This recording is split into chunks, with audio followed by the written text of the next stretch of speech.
ጽናት ጸባይዋን ማስተካከል አለባት። ምንድነው ኪራን አንገበገበችው እኮ ልጁ ስራውን ትቶ እሷ ጋር ብቻ ይቀመጥ እንዴ? እና ደግሞ ትንሿ የጽናት እህቷ እንዳትሆን ፈርተናል እያላችሁ ነው።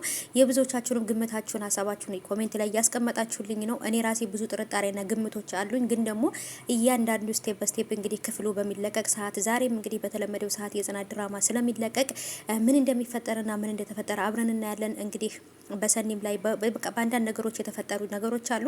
እነዛን ነገሮች እንግዲህ አብረን የምናይ ይሆናል። ዛሬ በተለመደው ሰዓት ይለቀቅልናል። ሰላም ውድ የተከበራችሁ የቻናሌ ተከታታዮች እንዴት ናችሁልኝ? ከኔ ጋር ሁሉ ሰላም ነው። ሰላማችሁ ብዝት ትርፍ ይበልልኝ ባላችሁበት ውድ ቤተሰቦቼ። ለዚህ ቻናል አዲስ ከሆናችሁ እንደተለመደው ሰብስክራይብ አድርጋችሁ ቤተሰቡ ነው። ሁላችሁንም እንግዲህ አመስግኛችኋለሁ። 19000 ሰብስክራይብ ስለገባሁኝ አሁንም ወደ 20 ሺህ እንደምታስገቡኝ አልጠራጠርም፣ በቅርብ ጊዜ ማለት ነው። የኔ ውዶች እንግዲህ ሰኒም ክብሮምን የመለሰችለት መልስ ነበረ። ጎበዝ የኛ ጀግና በርችልን እያላችኋት ነው።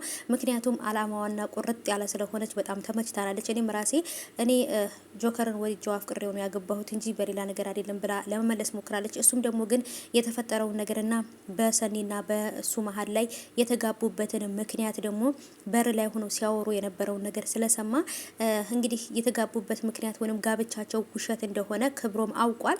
ያን ነገር ሁሉ ራሱ እየነገራት ግን በጭራሽ ልታምነው አልቻለችም። ምክንያቱም ሊያወጣጣኝ ነው እኔ የምለው ነገር ለመስማት ፈልጎ እንጂ የሚያውቀው ነገር የለም ብላ ነው ያሰበችው ማለት ነው። ሰኒም እንግዲህ እውነቱን አለመናገሯ ትንሽ አደጋ ያመጣባታል። አሁንም ቢሆን ደግሞ አሁን እንደዚህ አገግማ ተነስተ ድጋሚ ሌላ ችግር እንዳይፈጠር ፈርቻለሁ። በባለፈውም ክፍል አይታችሁ ከሆነ ልጁና ጆከር ሲደባደቡ ጆከር ነው ወይንስ ይሄኛው ልጅ ገፍትረው ጥለዋት ነበር። ሰኒም ማለት ነው በመሀላቸው ስትገባ ገፍትረው ጥለዋት ነበረ። እንደገና አሁንም የሶፋው እንጨት መቷት ነበርና እዛው ጋር ጠረጴዛ መቷት ትሞታለች ብዬ ፈርቼ ነበር። ግን ደህና ናት ማለት ነው። ይሄ ሁሉ ነገር እየሆነ ያለው እውነቱን ባለመናገሯ ነው። ስለዚህ ለእህቷ ለራኬብ እውነቱን ትንገራት ከምትሉት ብዙዎቻችሁ ናችሁ ማለት ነው። እኔም ደግሞ ከምትሉ ሰዎች አንዷ ነኝ። ምክንያቱም ወይ ጆከር እውነቱን ይንገራት ወይንም ደግሞ ሰኒ እውነቱን ለእህቷ ትንገራት ብዬ ነው የምለው። ይሄ ነገር ካልሆነ በጣም ከባድ ነው። ናሆምና ምህሩም ደግሞ እንግዲህ ይጋባሉ። በቅርብ ቀን ሁለቱ እንደሚጋቡ ነግሬያችኋለሁ።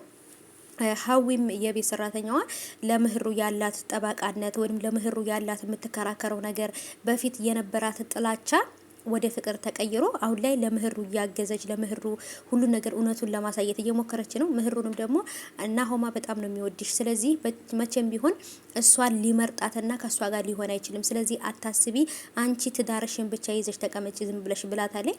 እንግዲህ እሷም ወንድሟን ስላጣች አሁን ደግሞ ምህሩን ማጣት ስለማትፈልግ መስዋዕት እየከፈለችላት ነው ለሷ ብዬ አስባለሁና በጣም ከባድ ነው እየተፈጠረ ያለው። ጽናትና ኪራም ደግሞ በመሀላቸው ምንድን ነው ወይ ታረቁ ወይ ተጣሉ ተለያዩ እያላችሁ ነው። ባለፈው አጋብተናቸው አሁን ይለያዩ እንደ ቤተሰቦች ያራተው እንከባበርተው።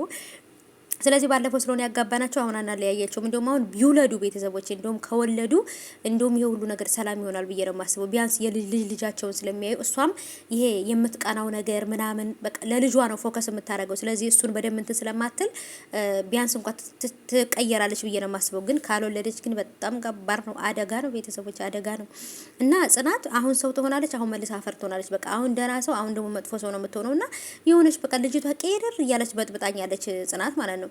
ምን እንደማረጋት እንጃ። ብቻ ያው ገጸ ባህሪው ቢሆንም ግን በቃ ተነጫናቂ ስትሆኑ ቤታችሁ ሰላም ፍቅር ነው የሚያጣው። እና ሰላምን የመሰለና መስማማትን መተሳሰብን በተለይ ደግሞ በትዳር ውስጥ ቤተሰቦች እምነት ያስፈልጋል። ባልሽን የማታምኙ ከሆነ ባልሽም አንቺን የማያምንሽ ከሆነ በመሀል እምነት ከሌለ ምንም ያህል ተራራ የሚያህል ፍቅር በመሀላችሁ ቢኖር መተማመን ከሌለ በጣም ከባድ ነው። እና በትዳር ውስጥ ደግሞ እምነት ያስፈልጋል። ጽናትም ልታምነው ይገባል፣ እሱም ሊያምናት ይገባል ብዬ አስባለሁ።